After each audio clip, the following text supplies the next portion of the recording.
ఆయన ఒక cine actor. సహజంగా సినీ యాక్టర్లకి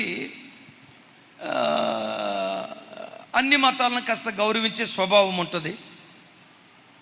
కాకపోతే అతను క్రిస్టియన్ అట్ట.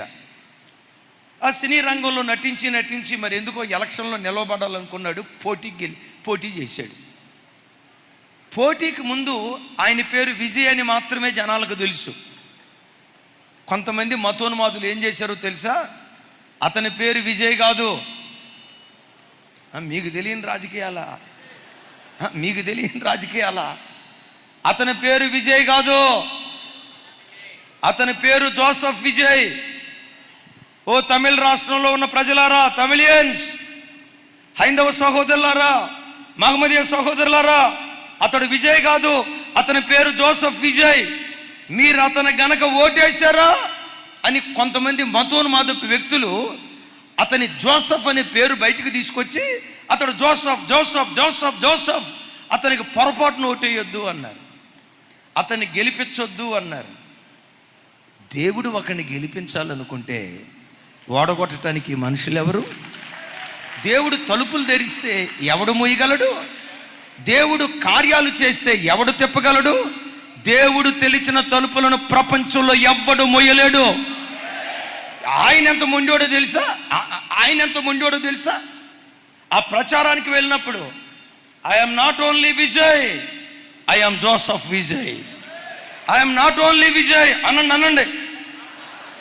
I'm not only Vijay, I'm Joseph Vijay. పదే ఆ జోసెఫ్ అనటాన్ని బట్టి ఆ జోసెఫ్ జీవితంలో ఏ కార్యం చేశాడో ఈ జోసెఫ్ విషయంలో కూడా దేవుడు ఆ కార్యం చేశాడు. మామూలుడు కాదు, సైలెంట్గా ఉంటాడు. నంబర్ 1 వైలెంట్ అంట. ఎక్కువ మాట్లాడడం, చాలా తక్కువ మాట్లాడతాడట.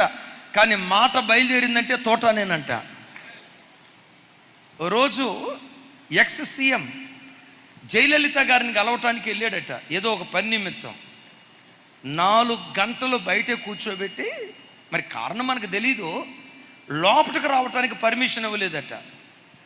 అక్కడే ఒక మాట దేవుని కోరుకున్నాడట. ఈరోజు సినీ యాక్టర్గా ఉన్న రాగల దినాల్లో ఈ తమిళనాడు రాష్ట్రానికి నేను సీఎంను కావాలా? మీరు కూడా అనుకోండిరా.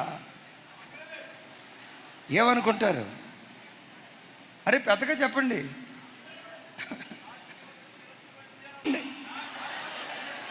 క్రైస్తవుడా, రాజ్యములకు శిరస్సు వంటి జనం నీవు. ఏ రంగంలో ఉన్నా నువ్వు పైవాడిగానే ఉంటావు, నువ్వు తలగానే ఉంటావు. ఆయన నామ మహిమ కొరకు దేవుడు నిలవబెడతాడు. హల్లెలూయా.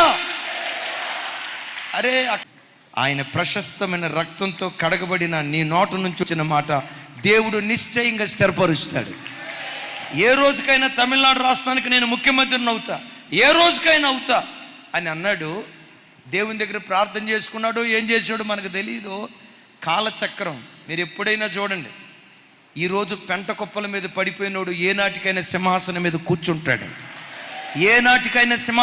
కూర్చుంటాడు. ఈరోజు మనం బ్రతికిన దినాల్లో మన కళ్ళ ఎదుట ఆ బిడ్డను సీఎంగా దేవుడు నిలవబెట్టాడు.